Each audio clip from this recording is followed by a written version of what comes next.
Engine start பண்ணியாச்சு. இந்த பாருங்க ஐயா கிட்ட தான் மீன் அதிகமாக போயிட்டுருக்கு. இன்ஜின் தண்ணி அங்கே போக வீடியோண்ணே யாருக்கு யூடியூப் தண்ணி அடிக்கிறதுக்கு மீன் தண்ணிக்கு இது அங்கேயே போகுது குழாய்க்கு.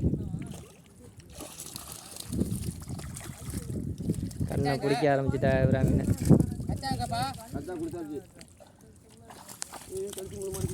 கெளுத்தியா பார்த்து அங்கதான் ரெண்டு கடைஞ்சி சரி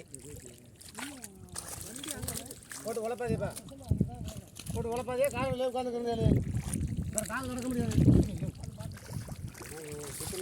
பார்த்து அது தேலி நிறையா கிடக்குது.